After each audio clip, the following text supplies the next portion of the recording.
தமிழ் உறவுகளுக்கு வணக்கம். இது உங்கள் வேர்களை தேடி தமிழ் மீடியா. குழந்தை பாக்கியம் அருளும் அழுத கண்ணீராற்றிய ஈஸ்வரன் திருக்கோவிலின் ஸ்தல வரலாறு, சிறப்புகள் ஆகியவற்றைத்தான் இன்றைய காணொலியில் நாம பார்க்க போகிறோம். காணொலியை ஸ்கிப் பண்ணாமல் முழுசாக பாருங்கள். நீங்கள் இன்னும் நம்ம சேனலுக்கு சப்ஸ்கிரைப் பண்ணலைன்னா சப்ஸ்கிரைப் பண்ணிவிடுங்க. மறக்காமல் பக்கத்தில் இருக்கிற பெல் பட்டனை ப்ரெஸ் பண்ணிவிடுங்க. வாங்க காணொலிக்குள்ளே போகலாம். மதுரைக்கு அருகே உள்ள விராதனூரில் அமைந்திருக்கிறது மிகவும் பழமை வாய்ந்த அழுத கண்ணீராற்றிய ஈஸ்வரன் என்று அழைக்கப்படும் சிவபெருமானின் திருக்கோவில். இந்த ஆலயத்தின் மூலவராக அழுத கண்ணீராற்றிய ஈஸ்வரன் வீற்றிருந்து அருள் புரிகிறார். ஆலயத்தின் அர்த்த மண்டபத்தில் விநாயகர், முருகப்பெருமான் ஆகியோரின் தனித்தனி சிலைகளும், தனி மண்டபத்தில் நந்தியின் சிலையும் அமைந்துள்ளது. மேலும் இந்த ஆலயத்தில் பத்ரகாளி, வீரபத்ரர், முத்துக்கருப்பண்ண சுவாமி, ராக்காயி அம்மன், சப்பானி, காவல் கருப்பு, முனியாண்டி ஆகியோரின் சிலைகளும் அமைந்துள்ளது. ஆலயத்தின் வாயில் தெற்கு நோக்கி அமைந்துள்ளது. பெரும்பாலும் சிவாலயங்களில் மைய பகுதியில்தான் மூலவரின் சன்னதி அமைந்திருக்கும். ஆனால் இங்கு வடமேற்கு மூலையில் மூலவரின் தனி சன்னதி அமைந்துள்ளது. இந்த கோவில் கருவறையில் விஷ்ணு இடப வாகனமாக வீற்றிருக்கிறார். இதனால் சிவபெருமான், சக்தி மற்றும் பெருமாளை ஒரே சன்னதியில் நம்மால் காண முடிகிறது. பொதுவாக எல்லா சிவாலயங்களிலும் ரிஷபாரூட மூர்த்தி உபமூர்த்தியாகத்தான் இருப்பார். ஆனால் இந்த ஆலயத்தில் ரிஷபாரூடர் தான் மூலவராக அருள் புரிந்து கொண்டிருக்கிறார். பிரதோஷ நாட்களில் மூலவரையே ரிஷபாரூடராக வழிபடுவது இந்த ஆலயத்தின் தனி சிறப்பாகும். எனவே பிரதோஷ நாட்களில் மதுரை மாவட்டத்தில் இருந்து ஏராளமான பக்தர்கள் இந்த ஆலயத்தில் குவிகிறார்கள். இந்த பகுதியில் இந்த ஆலயம் உருவானதற்கும் ஒரு ரசமான வரலாறு உள்ளது. உத்தரகோசமங்கை பகுதியை சார்ந்த 2 குடும்பத்தினர் 750 வருடங்களுக்கு முன்பு அழகர் கோவிலில் உள்ள கள்ளழகருக்கு நேர்த்திக்கடன் செலுத்துவதற்காக வருகிறார்கள். வழியில் மதுரை அருகே உள்ள விரதானூரில் அவர்கள் தங்கி இளைப்பாறுகிறார்கள். அங்கிருந்த மரத்தில் தொட்டில் கட்டி தங்களுடைய குழந்தையை தூங்க வைத்தனர். பின்னர் நடந்து வந்த களைப்பில் அனைவரும் தூங்கிவிடுகிறார்கள். திடீரென்று அவர்கள் கண்விழித்து பார்த்த பொழுது தொட்டிலில் இருந்த குழந்தையை காணவில்லை. அங்கும் இங்கும் தேடுகிறார்கள். இறுதியாக தான் தெரிகிறது, அருகில் இருந்த மரத்தின் உயரமான கிளையில் அந்த குழந்தை இருக்கிறது. இதனை பார்த்த குழந்தையின் பெற்றோர், இறைவா, எங்களுடைய குழந்தையை காப்பாற்று என்று சிவபெருமானை வேண்டி கண்ணீர் விட்டு கதறி அழுது இருக்கிறார்கள்.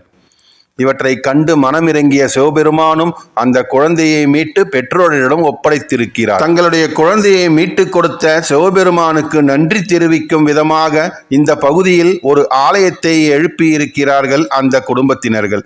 அதன் பிறகு சிவபெருமானை வேண்டி தாங்கள் இந்த பகுதியில் இந்த ஆலயத்தின் கருவறையில் வீற்றிருந்து இங்கு வரும் பக்தர்கள் அனைவருக்கும் அருள் புரிய வேண்டும் என்றும் வேண்டியிருக்கிறார்கள். சிவபெருமானும் அசிரீரியாக வந்து அதே போல நடக்கும் என்று உறுதியளித்திருக்கிறார்.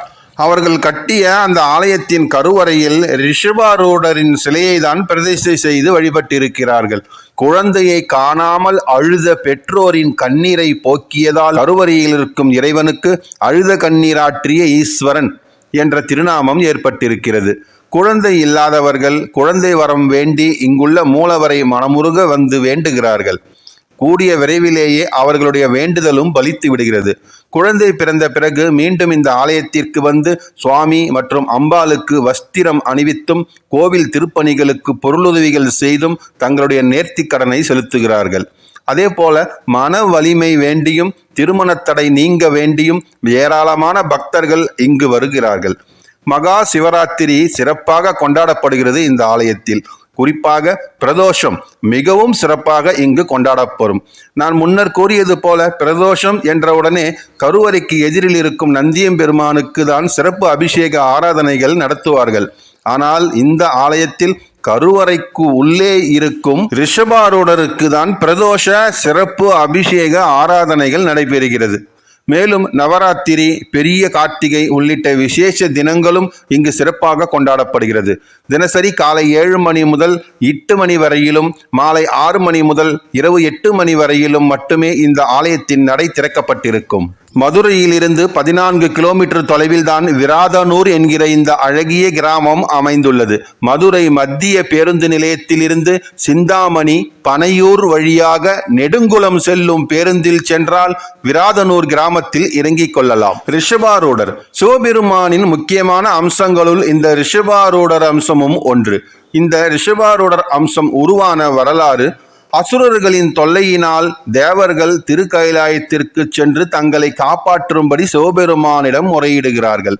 சிவபெருமானும் தேவர்களை காப்பாற்றுவதற்காக தேவர்கள் கொண்டு வந்த தேரில் ஏறி அசுரர்களை அழிக்க புறப்படுகிறார். அப்பொழுது அந்த தேரின் அச்சு முறிந்து விடுகிறது. சிவபெருமானிடம் கொண்ட அன்பின் காரணமாக அந்த மகாவிஷ்ணுவே காளை உருவம் கொண்டு இங்கு வந்து சிவபெருமானை தன் முதுகின் மீது ஏற்றி சென்றிருக்கிறார். இதன் பிறகு சிவபெருமானுக்கு ரிஷபாரூடர் என்ற திருநாமம் உண்டாகி இருக்கிறது.